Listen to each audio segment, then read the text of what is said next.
Welcome to Mojo TV news బులెటిన్ల ముందుగా ముఖ్యాంశాలు. జమ్మూ కాశ్మీర్లోని ఉరి సరిహద్దు ప్రాంతాల ప్రజలకు భారత సైన్యం ఉచిత వైద్య శిబిరాన్ని నిర్వహిస్తోంది.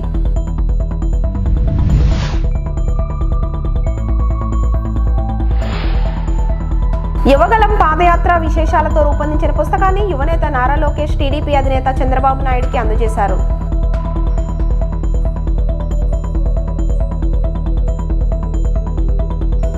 ఎన్టీఆర్ ఘాట్ వద్ద నివాళులర్పించిన జూనియర్ ఎన్టీఆర్ కళ్యాణ్ రామ్.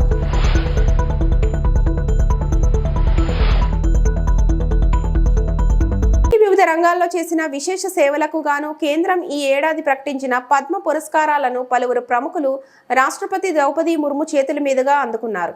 రాష్ట్రపతి ద్రౌపది ముర్ము చేతుల మీదుగా పద్మశ్రీ అవార్డు అందుకున్న ఎంఆర్పీఎస్ వ్యవస్థాపక అధ్యక్షులు మందకృష్ణ మాదిగ. श्री मंदा कृष्ण माडिगा लोक कार्य.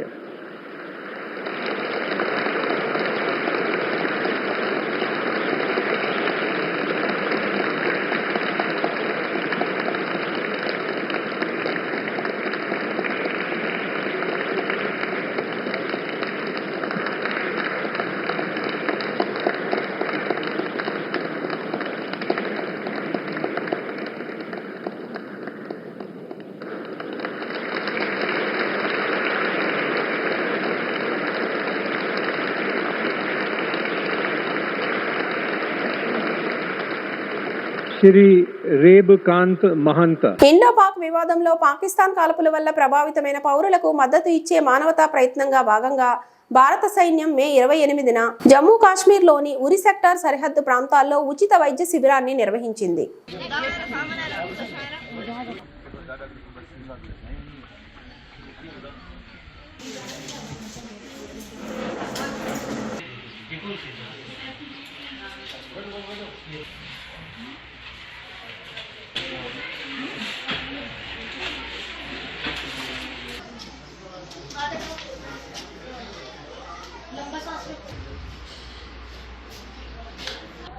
ये जेल भी दे रहा हूँ, ठीक है, उधर लगाने पूरा हो गया, खराब ही हो गया.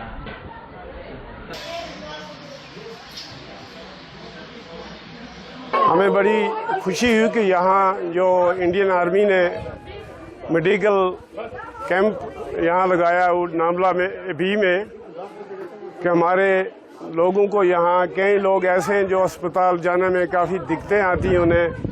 कई गरीब गुरबा लोग हैं जिनकी इंडियन आर्मी ने यहाँ सहूलियत का इंतज़ाम किया, मेडिकल कैंप खोला और यहाँ पाकिस्तान की गोलाबारी से जो शेलिंग हुई उसमें भी काफ़ी डैमेज हुआ हमारी तहसील उड़ी का.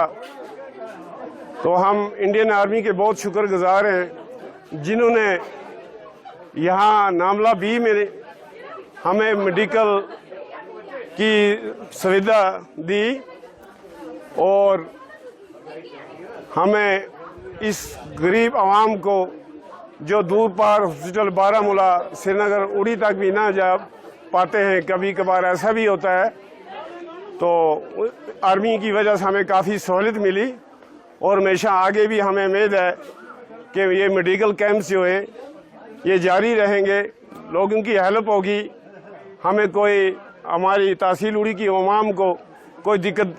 కార్యకర్తలే నా హైకమాండ్, వారే సుప్రీం అని తెలిపారు టీడీపీ అధినేత AP CM Nara Chandrababu Naidu. TDP మహానాడులో రెండో రోజు ఆయన మాట్లాడుతూ మళ్లీ జన్మ ఉంటే తెలుగు గడ్డపై పుడతా అన్నారు.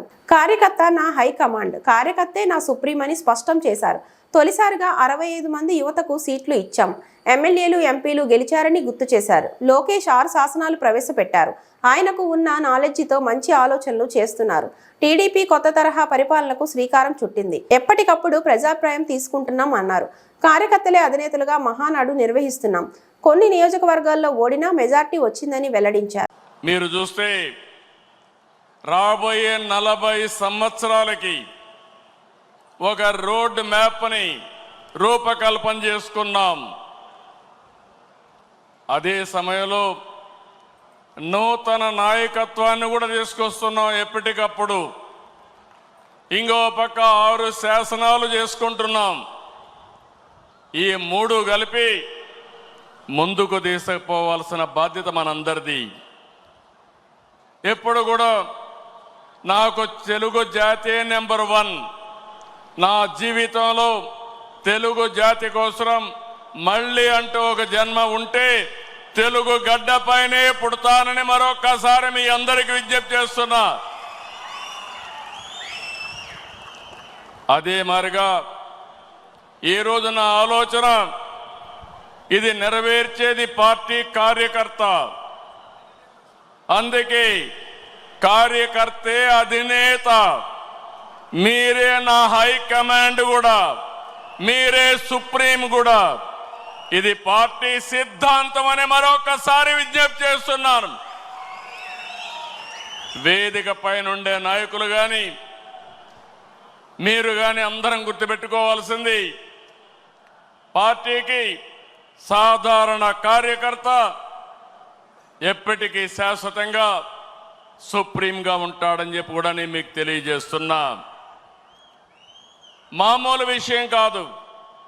45 రోజుల్లో 1 కోటి మెంబర్షిప్ చేయించిన, 1 కోటి పైన మెంబర్షిప్ చేయించిన ఏకైక పార్టీ తెలుగుదేశం పార్టీ. ఇంకొక పక్క తొలిసారి అసెంబ్లీకి 65 మందికి యంగ్స్టర్స్ సీట్లు ఇచ్చాం.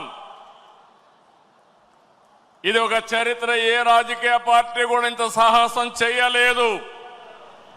అలాంటి నిర్ణయం చేశాం. 61 మంది గెలిచారు. నూతన నాయకత్వాన్ని తీసుకొచ్చాం. ఎమ్మెల్యేలుగా, ఎంపీలుగా, మంత్రులుగా ఫస్ట్ టైం అయిన వాళ్ళ మంత్రులు చేసిన ఘనత కూడా తెలుగుదేశం పార్టీది. ఈరోజు లోకేష్ గారిని మీరు చూశారు. 6 శాసనాలు ప్రవేశపెట్టాడు. నేను మనస్ఫూర్తిగా అభినందిస్తున్నా. మామూలుగా పోయే ఈ మహానాడిని ఒక నూతనమైన దిశలో తీసుకెళ్లాలని 6 శాసనాలు ప్రవేశపెట్టాడు. అలాంటి లోకేష్ కూడా మీరు చూస్తే బాగా చదువుకున్నాడు. చదువుకొని వచ్చి ఆయనకుండే నాలెడ్జ్ని ఇక్కడ ఉపయోగిస్తూ, టెక్నాలజీ కానీ నాలెడ్జ్ని ఉపయోగిస్తూ ఒక నూతనమైన విధానానికి శ్రీకారం చుట్టాడు. ఇంకో పక్కన రామ్మోహన్ నాయుడు చూస్తున్నారు మీరు. అతి చిన్న వయసులో కేంద్రంలో మంత్రిగా ఉండే వ్యక్తి రామ్మోహన్ నాయుడు అని చెప్పి నేను మీకు తెలియజేస్తున్నా. అదే మరి ఏ పార్టీ కూడా చెయ్యలేదు. ఒక సాధారణమైన కార్యకర్త కొడుకు వెంకట్రాజు, ఆయన్ని ఎమ్మెల్యేగా చేశాం. ఒక సాధారణమైన కార్యకర్త అప్పలనాయుడు ఒక ఎంపీగా చేశాం. మొన్నటి వరకు మీ దగ్గర కూర్చున్న వాళ్ళు ఇప్పుడు ఎమ్మెల్యేలుగా వేదిక మీదకి వచ్చారు. ఇది ఒక చరిత్ర. అంటే ఈరోజు మనం ఇక్కడికి వచ్చామంటే మనందరి మీద బాధ్యత పెరిగిందని చెప్పి కూడా నేను మీకు తెలియజేస్తున్నా. తెలుగుదేశం పార్టీ కొత్త తరహా అడ్మినిస్ట్రేషన్ కూడా శ్రీకారం చుట్టాం. ఒకప్పుడు పార్టీ గ్రామ శాఖ, మండల శాఖ, జిల్లా శాఖ, రాష్ట్ర శాఖ ఉంటే కొత్తగా ఎన్నికల్లో ప్రాధాన్యత ఇవ్వడానికి, బాధ్యత ఇవ్వడానికి క్లస్టర్, యూనిట్, బూత్, కేఎస్ఎస్ తీసుకొచ్చాం. ఎప్పటికప్పుడు ప్రజాభిప్రాయాన్ని తీసుకుంటున్నాం. ప్రజాభిప్రాయాన్ని తీసుకుని కార్యకర్తలు, ప్రజలు ఎవరిని మెచ్చితే వారికి పదవులు అప్పచెప్తున్నాం. ఇలాంటి కార్యక్రమాలతో మనం ముందుకు పోతున్నాం. నేను ఈ మహానాడులో మీ అందరికీ విజ్ఞప్తి చేస్తున్నా. 43 సంవత్సరాలుగా తెలుగుదేశం పార్టీ జెండా రెపరెపలాడుతా ఉందంటే దానికి కారణం త్యాగాలు చేసిన మీరేనని చెప్పి మరొక్కసారి విజ్ఞప్తి చేస్తున్నాను. యువగళం పాదయాత్ర విశేషాలతో రూపొందించిన పుస్తకాన్ని యువనేత నారా లోకేష్ టీడీపీ అధినేత చంద్రబాబు నాయుడుకి అందజేశారు. పుస్తకాన్ని ఆసక్తిగా తిలకించిన ముఖ్యమంత్రి యువనేత లోకేష్ను అభినందిస్తూ యువగళం పాదయాత్ర ద్వారా రాష్ట్ర ప్రజల్లో చైతన్యం నింపారని, ఆనాటి అనుభవాలను పుస్తక రూపంలో తేవడం బాగుందంటూ ప్రశంసించారు.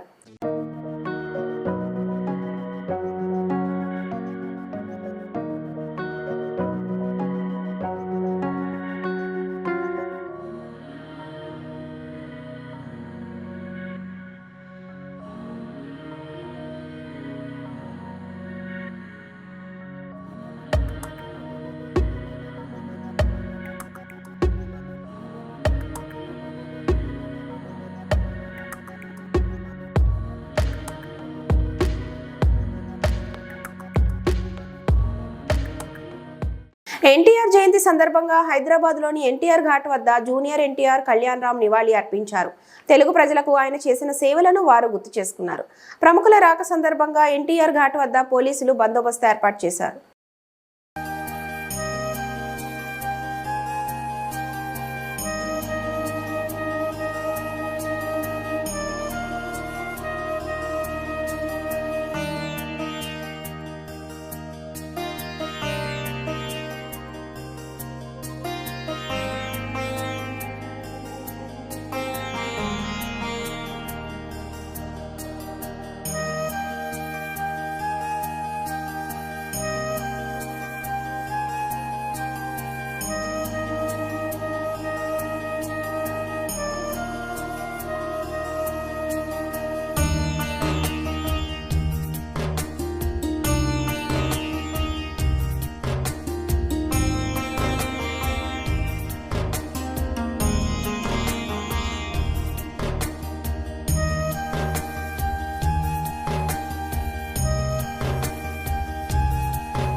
రైతుల గురించి మహానాడులో మాట్లాడుతున్నారు. గత ఏడాది రైతు భరోసాను కూటమి ప్రభుత్వం ఎగ్గొట్టింది. రెండో ఏడాది కూడా ఇస్తారో ఎవరో తెలియదు. ధరల స్థిరీకరణ నిధి ఏమైంది? పంటల బీమా, సున్నా వడ్డీ రుణాలు ఏమయ్యాయి? రైతులను మాయ చేసి నట్టేటా ముంచేశారు. రైతులు పండించిన పంటలకు మద్దతు ధరలు లభించడం లేదు. మిర్చి, ధాన్యం, పొగాకు ఇలా ఏ పంట చూసినా ధరలు లేక రైతులు కన్నీరు కారుస్తున్నారు. రాష్ట్రంలో దళారీ వ్యవస్థ పెరిగిపోయింది. రాష్ట్రంలో ప్రజల దగ్గర డబ్బులు లేవు. శుభకార్యాలు చేసుకునేందుకు చేతిలో డబ్బులు లేక ఇబ్బంది పడుతున్నారు. కానీ రాష్ట్రంలో మాత్రం అవినీతి సొమ్ముతో మహానాడు పేరుతో సంబరాలు చేసుకుంటోంది. మహేష్, గుంటూరు, వైఎస్ఆర్సీపీ పార్లమెంట్ పరిశీలకులు. రాష్ట్రంలో రైతు భరోసా మొదటి సంవత్సరం ఎగ్గొట్టారు కదా మీరు. 26,000 రెండో సంవత్సరం ఎప్పుడు ఇస్తారు? రైతు భరోసా అమలు ఉందా? అసలు ఒక్క పైసానే ఇచ్చారా మీ ఏడాది మొదటి పాలనలో? రెండో ఏడాది ఇస్తారెవరో గ్యారంటీ కూడా లేదు కదా. ధరల స్థిరీకరణ నిధి ఏమైంది? సున్నా వడ్డీ పథకం ఏమైంది? పంటల బీమా ఏమైంది? ఇవన్నీ ఏమైంది? రైతుల్ని మాయ చేసి నట్టేట ముంచారు కదా ఈ రోజున. ఎక్కడైనా రైతులకి, ఏ రైతుకైనా సరే గిట్టుబాటు ధర కానీ మద్దతు ధర కానీ ఉందా? చంద్రబాబు నాయుడు గారు మీరు ఈ అంశాల మీద మహానాడు వేదిక మీద చర్చ చేయాల్సింది. మిర్చి రైతులను తీసుకున్నా, ధాన్యం రైతులను తీసుకున్నా, పొగాకు రైతులను తీసుకున్నా, ఎవరినైనా సరే, ఏ రైతులను తీసుకున్నా సరే కన్నీరు మున్నీరుగా విలపిస్తా ఉన్నారు కదా. మద్దతు ధర లేక, గిట్టుబాటు ధర లేక, సకాలంలో మీరు చెల్లింపులు చెయ్యక, దళారీ వ్యవస్థ పెరిగిపోయింది కదా రాష్ట్రంలో. రైతులను దోచుకుంటా ఉన్నారు కదా మీ పాలనలో. ఈ అంశాల మీద మహానాడు వేదికగా మీరు ఖచ్చితంగా చర్చ చేయాల్సిందే. రైతులకు మాత్రం సాంకేతిక పరిజ్ఞానం ఉపయోగించంట వ్యవసాయం లాభదాయకంగా ఎలా చేయాలో చెప్తారంటే ఈ సొల్లు కబుర్లు మాత్రం చెప్తున్నారు మాటకి. వాళ్ళు పండించిన పంటకి మద్దతు ధర లేక రోడ్ల మీద పారబోసి చాలా ఇబ్బందులు పడతా ఉంటే మీరు మాత్రం మహానాడు వేదికగా సంబరాలు చేసుకుంటా ఉన్నారు. ఒక్క తెలుగుదేశం పార్టీ మాత్రం ఎవరైనా సరే సమ్మర్ వచ్చింది చాలా మంది గృహప్రవేశాలు చేసుకుంటారు, లేకపోతే ఇంట్లో పిల్లలకి నూతన వస్త్ర బహుకరణ కార్యక్రమాలు చేసుకుంటారు, చాలా శుభకార్యాలు చేసుకుంటారు. రాష్ట్రంలో వాళ్ళ ప్రజల ఎవరి దగ్గర డబ్బులు లేవు, అందుకనే రాష్ట్రంలో ప్రజలు ఎవరు కూడా శుభకార్యాలు చేసుకోవడానికి డబ్బులు లేక ఎవరు చేసుకోవట్లా. మీరు కావాలంటే చెక్ చేసుకోవచ్చు ఎక్కడైనా సరే అన్ని జిల్లాల్లో. కానీ రాష్ట్రంలో ఒకే ఒక్క పార్టీ, తెలుగుదేశం పార్టీ మాత్రం మహానాడు పేరుతో సంబరాలు చేసుకుంటా ఉంది. బాగా అవినీతి డబ్బులు బాగా వచ్చినాయి. ఇసుక, మట్టి, మద్యం రూపాయికే వేల కోట్ల రూపాయల భూములు దారదత్తం చేయడం, సజ్జల పేరుతో ఇష్టానుసారం భూములు కొట్టేయడం. అందుకనే మీరు సంబరాలు చేసుకుంటా ఉన్నారు. చెరువు కాదు ధాన్యం కొనుగోలు కేంద్రం. నిర్మల్ జిల్లాలో నిన్న కురిసిన వర్షంతో కాల్వలోని కొనుగోలు కేంద్రంలో పరిస్థితి ఇది. నిన్నటి నుండి భారీగా వర్షం పడడంతో ధాన్యం కుప్పలు తడిసి ముద్దయ్యాయి. పైనుంచి టార్పాలిన్లు కప్పినా కింద నుండి నీరు చేరడంతో ధాన్యం పూర్తిగా తడిసిపోయిందంటూ రైతులు ఆవేదన వ్యక్తం చేస్తున్నారు. ఇప్పటికే ధాన్యానికి మొలకలు వచ్చి నష్టపోయామని, ఈ వర్షంతో మరింత నష్టం వాటిల్లిందని కన్నీరు పెట్టుకున్నారు.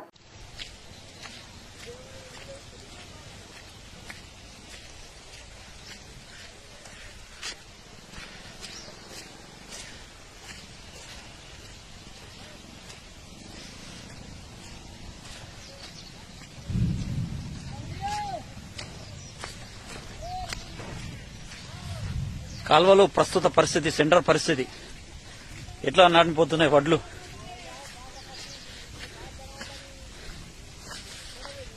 గత గోవింద, ఇవి అడ్లు రావు, చేతుకు రావు, గంగలవు పో. శ్రీకాళహస్తీశ్వర దేవస్థానం ఆలయంలో సంగీత దర్శకుడు కీరవాణి ఆలయానికి విచ్చేశారు. ఆయనకి ఆలయ అధికారులు విఆర్ఓ రవి ఘనంగా స్వాగతం పలికి ప్రత్యేక దర్శనం ఏర్పాటు చేసి స్వామి అమ్మవారిని దర్శించుకున్నారు. మరో దర్శకుడు దిల్ రాజు కుటుంబ సమేతంగా ఆలయానికి విచ్చేసి ఆయనకు ప్రత్యేక దర్శనం ఆలయ అధికారులు ఏర్పాటు చేసి స్వామి అమ్మవారిని దర్శించుకున్నారు. మృత్యుంజయ స్వామి వద్ద తీర్థ ప్రసాదాలు ఆలయ అధికారులు అందజేశారు.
దివంగత నేత ఎన్టీఆర్ జయంతి నేడు. ఈ సందర్భంగా హైదరాబాద్లోని ఎన్టీఆర్ ఘాట్ వద్ద ఆయన కుమారుడు రామకృష్ణ ఘనంగా నివాళులర్పించారు. అనంతరం మీడియాతో మాట్లాడారు. ఎన్టీఆర్ గొప్పతనాన్ని వివరిస్తూ భావోద్వేగానికి గురయ్యారు. పుట్టినరోజు, జన్మదిన సందర్భంలో రావడం, వారి ఆశీస్సు తీసుకున్నాం. మరి ఇచ్చేసిన మీ అందరికి ప్రతి ఒక్కరికి హృదయ ధన్యవాదాలు తెలుపుతూ, అలాగే ఎన్టీఆర్ వారి గురించి ఎంత మాట్లాడినా తక్కువే, తను తీరదు. ఆయన మహాపురుషుడు, యుగపురుషుడు, కళామ తల్లి వరాల బిడ్డ, ఈ శకానికి శకపురుషుడు నాన్న ఎన్టీఆర్. ఈరోజు మనం చూస్తున్నాం, ఎవరిని కాలం చూసిన ఓ 10, 15, 20 సంవత్సరాలు అంతే కాకపోతే 10 సంవత్సరాలు గుర్తుపెట్టుకున్నాం. కానీ ఎన్టీఆర్ అనేది తెలుగు జాతి, తెలుగు గడ్డ, తెలుగు నేల, తెలుగు భాష ఉన్నంతకాలం అని రామనామ చిరస్మరణి. పశ్చిమ గోదావరి జిల్లా పాలకొల్లు నియోజకవర్గంలో నందమూరి తారక రామారావు జయంతి వేడుకలు. ఎన్టీఆర్ విగ్రహానికి పూలమాలలు వేసి నివాళులు అర్పించిన నాయకులు, కార్యకర్తలు. తెలుగుదేశం పార్టీ స్థాపించిన నందమూరి తారక రామారావు గారి 102వ జయంతి సందర్భంగా ఈరోజు ఆయన గౌరవించుకోవడం జరిగింది. తెలుగువాడి ఆత్మగౌరవాన్ని దేశవ్యాప్తంగా నింపుకున్న ఎన్టీ రామారావు గారిని గౌరవించుకోవడం మా అందరి యొక్క బాధ్యతగా భావిస్తున్నాం. అలాగే ఎన్టీ రామారావు గారి యొక్క జయంతిని రాష్ట్ర పండుగగా ప్రకటించిన రాష్ట్ర ప్రభుత్వానికి మా కృతజ్ఞతలు తెలియజేస్తున్నాం. ఈరోజు ఎన్టీ రామారావు 102వ జయంతి సందర్భంగా ఆయన ఘన నివాళులు అర్పించడం జరిగింది. ఆయన మహానుభావుడు, పేదల అభ్యున్నతి కోసం ఒక రాజకీయ పార్టీని ఆయన మంచి సంకల్పంతో పెట్టడం ఎంతన్నా అభినందనీయం. ఆయన మంచి సంకల్పంతో పెట్టాడు కాబట్టి 43 సంవత్సరాలు ఈ పార్టీ దిగ్విజయంగా పార్టీ నడుపుతున్నారంటే ఆయన యొక్క సంకల్ప బలం అది. అలాగే అధికారంలో ఉంటూ పేదల అభ్యున్నతికి అహర్నిశలు తెలుగుదేశం పాటుపడుతుంది. మేము కూడా ఆ పార్టీలో భాగస్వామైనందుకు మేము చాలా సంతోషిస్తున్నాం. శ్రీ నందమూరి తారక రామారావు గారు ప్రవేశపెట్టిన అనేక పథకాలు బడుగు బలైన వర్గాలకి అలాగే వెనకబడిన వర్గాల అందరికీ కూడా శ్రీ నందమూరి తారక రామారావు గారు ఒక ఆశాకిరణం. ఆంధ్రప్రదేశ్కి ఆయన ఒక యుగ పురుషుడు. అలాంటి వ్యక్తి జన్మదినోత్సవం ఈరోజు చేసుకోవడం పాలకొల్లు పట్టణ తెలుగుదేశం నాయకులకి, జనసేన నాయకులకి, భారతీయ జనతా పార్టీ నాయకులు అందరికీ ధన్యవాదాలు. పశ్చిమ గోదావరి జిల్లా పాలకొల్లులో టీడీపీ ఆధ్వర్యంలో బుధవారం తెలుగుదేశం పార్టీ వ్యవస్థాపకులు మాజీ ముఖ్యమంత్రి దివంగత ఎన్టీ రామారావు జయంతి వేడుకలు ఘనంగా నిర్వహించారు. ఈ సందర్భంగా గాంధీ బొమ్మల సెంటర్లో ఎన్టీ రామారావు కాంస్య విగ్రహానికి కూటమి నాయకులు పూలమాలలు వేసి ఘనంగా నివాళులు అర్పించారు. అనంతరం ప్రభుత్వ ఆసుపత్రిలో రోగులకు పండ్లు, రొట్టె వంటివి అందజేశారు. కూటమి పార్టీ శ్రేణులు పాల్గొన్నారు.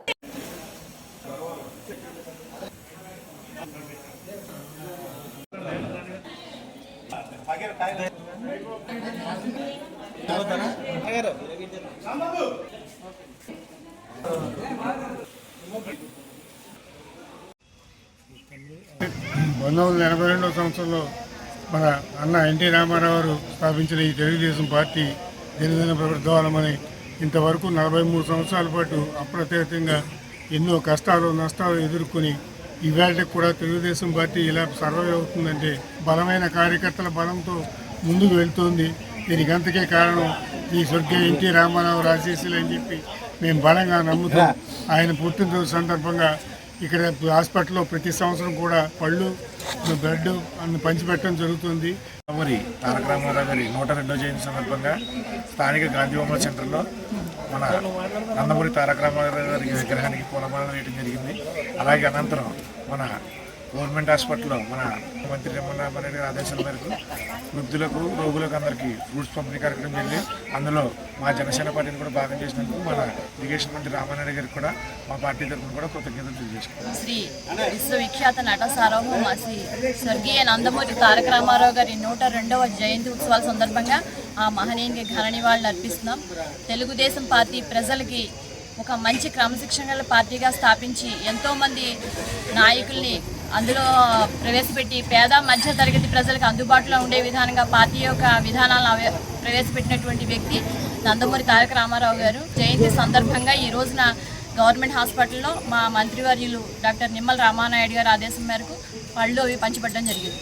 కొండపల్లి గ్రామంలోని పోడు రైతులపై వేసిన కేసులు మాఫీ చేయకపోతే మాయకే పుట్టలేదనుకోండి అని కొండపల్లి గ్రామం నడి బజార్లో కూర్చొని ఆ ప్రజలకు ఇచ్చిన హామీ ఏమైంది? ఎన్ని కేసులు మాఫీ చేశారో చెప్పండి. మాయమాటలతో అధికారంలోకి వచ్చిన దొర ఏ ఒక్క హామీని నెరవేర్చలేదు. అక్రమ కేసుల చిట్టా అంతా కోర్టులు సమర్పించి అక్రమ కేసులన్నీ ఎత్తివేయించే బాధ్యత నాది. మీ పోడు భూములకు పట్టాలు దక్కాలంటే పురుషోత్తమరావు కొడుకు అవకాశం ఇవ్వండి. అక్రమ కేసులు మీ కళ్యాణ్ పురుషోత్తం తల్లి పేరేంది కమల, అవాళ మీ ఫారెస్ట్ వాళ్ళు మళ్ళీ కేసు పెట్టారు కదా ఆమె మీద. ఫారెస్ట్ కేసులు కూడా పూర్తిగా 100% ఒక వారం రోజుల్లోపు మాఫీ చేయిస్తా. ఇది నా బాధ్యత. నేను ఒకవేళ కొండపల్లి గ్రామస్తులకు న్యాయం చేయలేకపోతే నేను పురుషోత్తమరావు కొడుకునే కాదు. ఈ వార్తలు ఇంతటితో సమాప్తం. నమస్తే.